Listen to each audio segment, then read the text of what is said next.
Hello and welcome back. Okay, so let's continue. Previously, in the previous video, we defined our CNN class, and now we need to create that object. So model equals to CNN. Now our network is named model. Then we provide the easy CPU or GPU switching. So we get the status if we do have a CPU or a GPU, we store it in CUDA, and if CUDA equals to true, meaning if we have a GPU, then we move that model or that network to CUDA. Okay, then we define our loss function. So normally for convolutional networks, we define our cross entropy loss. Okay, and again, it comes hand with the softmax. Okay, since we have categorical cross entropy, because we have categories, 10 classes, and then we define our optimizer. Okay, so you will just use stochastic gradient descent, and we define our model parameters, which we got from here, and we define our learning rate, which is 0.01. So let's run this. Okay, so it's taking some time. Moving to the GPU. Okay, there we go. Done. Now we're gonna train our network, and now this is something I've made a small modification. Previously, we trained the network and then tested the network, but this time we're just going to directly test the network after every 100 iterations. We're going to test the model. Okay, so we're going to print the testing accuracy every 100 iterations. However, you can go back to the previous section where we talked about feed-forward networks and apply the training code separately and the testing code separately if you want. So I'm just showing you two versions where you can train and test. Okay, so we first define iteration equals to 0. So iter equals to 0, and then our output loop.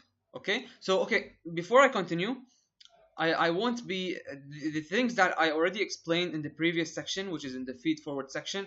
I won't be explaining again, okay, because that's just time consuming. So if there's something that you don't understand, then please definitely go back to the previous video, because we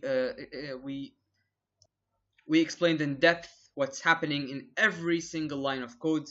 Okay, it was a very intuitive explanation, so please go back to the video if you don't understand what's happening here.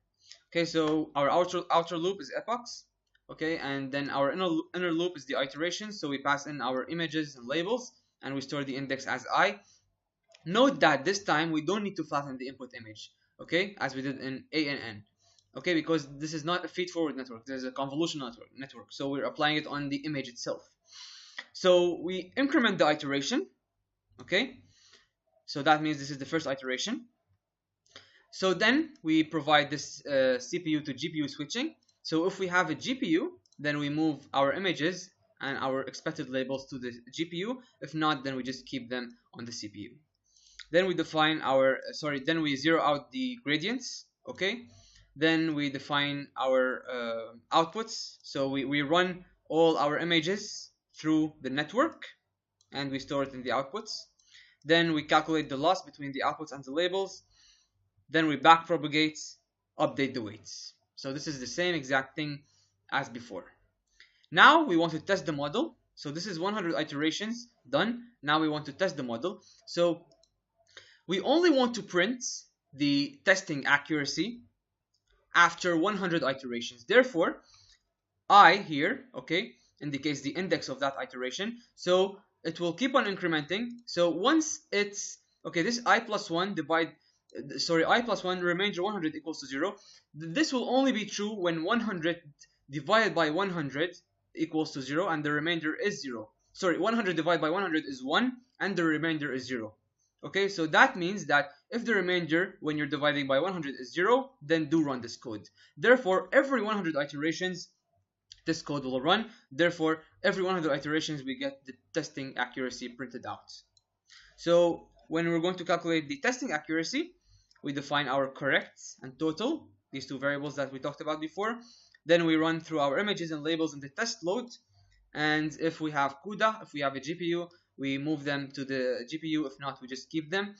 Then we run our images, okay, that we just trapped in the variable through the network and save it in the outputs. We return the predicted values, okay, using torch.max. We take the maximum, and then we increment the total size. Okay, so we increment by 100 Each time is going to be incremented by 100, as we said before. Then if we do have a CPU, a GPU, I'm really sorry about that. Then we calculate how many correct predictions the network output, and then we compare these predicted with the expected, and then sum them up. That's if we have a GPU. If we don't, then we just do it the normal way. Okay, and then we calculate the accuracy. So the accuracy is nothing but the correct samples that the network got divided by the total samples, and then we used string concatenation to print the iteration, train loss, testing accuracy. So the iteration is nothing but iter, which we are incrementing here every time.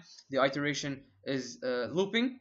Every time there's a new iteration, this variable is incremented, so we print it out.